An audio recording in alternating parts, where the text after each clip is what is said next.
Make him feel very welcome. Hal Bosher.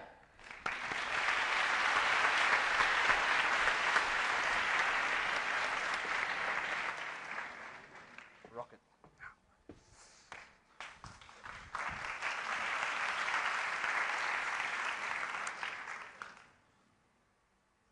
Let's do this. So, who here has a Myanmar bank account? Hands up, don't be shy, hands up. I promise I won't ask you for money. Now, that's fantastic. Thank you so much for supporting Myanmar's banks. Now, what do you do with that bank account? If you're like most Myanmar, you may get your salary paid into it. You may save a little bit of money. These days, you can use an ATM or even a point of sale to make payments. But maybe some of you would like to borrow, to start a small business, maybe finance that new smartphone you've been looking at, maybe even buy a new home. But can you? This is what I would like to talk about today. Those of you that put up your hand when I asked you whether you had a Myanmar bank account, unfortunately, you are in the minority here in Myanmar. Only 15% of Myanmar's 54 million people have a bank account. And this is often used as the measure of financial inclusion in this country. Now, I believe that this statistic is misleading. I believe that the number of people who can borrow from Myanmar's banks is a better measure of how well our banks are serving the Myanmar community. And I know that if I ask for a show of hands in this room and across the country of how many people have bank loans, far fewer hands would go up. This is a problem. If banks are only taking deposits and not lending, they are not doing their jobs. But let's think here a little. Do Myanmar really not borrow? Oh, yes, they do. Out there is an informal banking system with innovative products and services that suits the needs of the Myanmar people.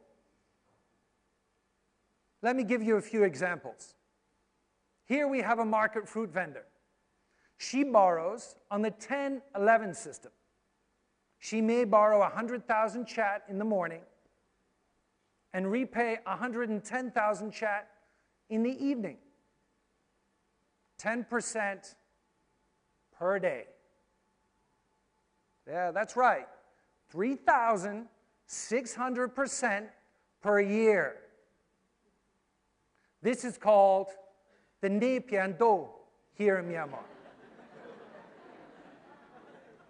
And here we have an SME owner borrowing from friends and family to finance the working capital in his business, perhaps at 5 to 6% per month. So he's borrowing at between 60 and 75% per year. Have you heard of the Aung Meta Savings and Credit Union? The Aung Meta Savings and Credit Union is a member-operated loans and savings scheme run in Kachin, Shan, Mandalay, and Bago division. Run out of monasteries and nunneries. They have a very interesting collateral. The spiritual well-being of their borrowers in this life and the next. That's right. If you don't repay, you may come back in the next life of something rather uncomfortable. Their rates start at 4% and drop to 2% after 4 years. And then we have this chap, Ko Mong Mong. He's my favorite. I think he's the happiest banker in Myanmar. He runs a light truck from Patain to Yangon and finances the smartphones of his brother's co-workers. He keeps a record on his Samsung like this.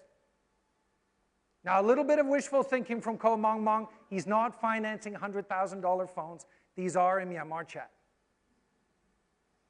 But what's the read-through here? Everybody in Myanmar is lending, except the banks.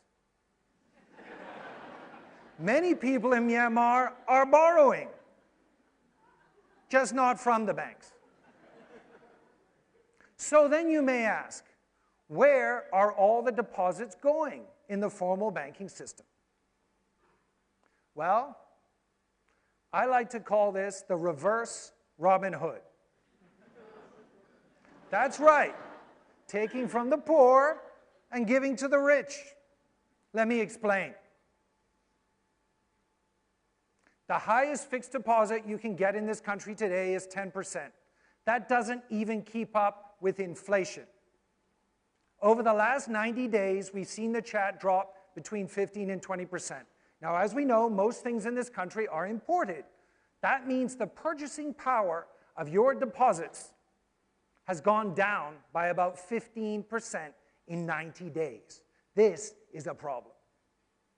And what is worse is that many banks in this country continue to lower their deposit rates. So where does the giving to the rich part come in?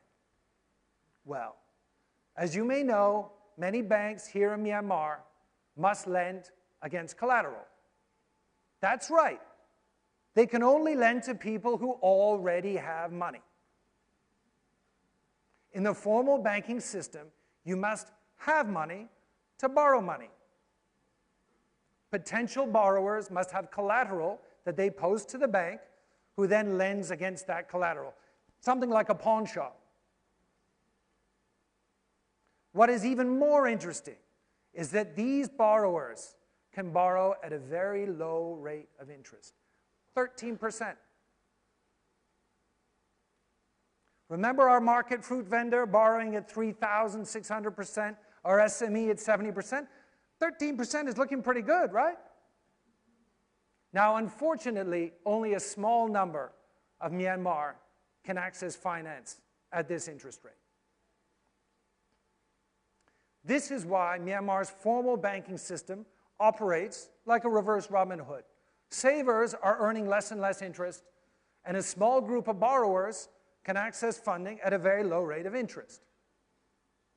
So, am I suggesting that we give up on Myanmar's formal banking system?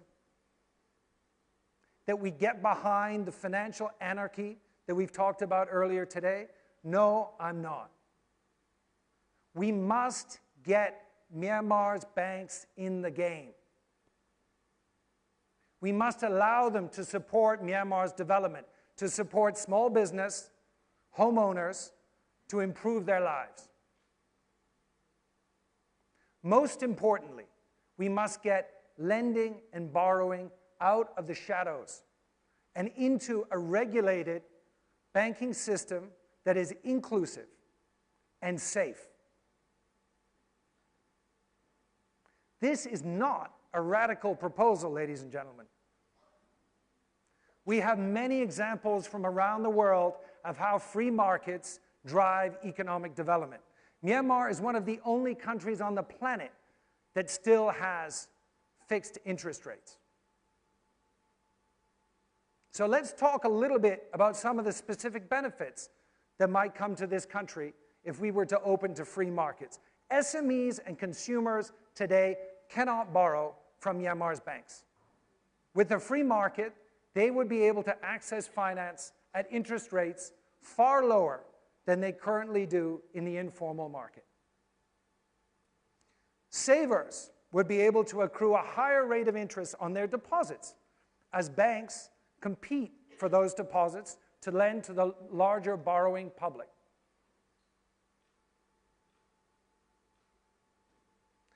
So let me summarize before we wrap things up. Today, Myanmar has two financial systems.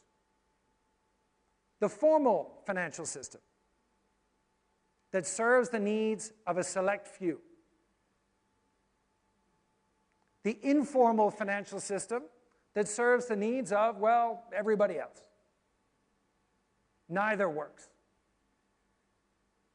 We must take bold steps to make Myanmar's banks more relevant, to support the economic development of this country, the SMEs, the consumers, and the people of this country to make their lives better. One country with one financial system. So let me tell you a joke I heard the other day. Financial inclusion in Myanmar is about including banks in Myanmar's financial system. Let's do that. Let's include Myanmar's banks in Myanmar's financial system. We will all benefit. Thank you for listening.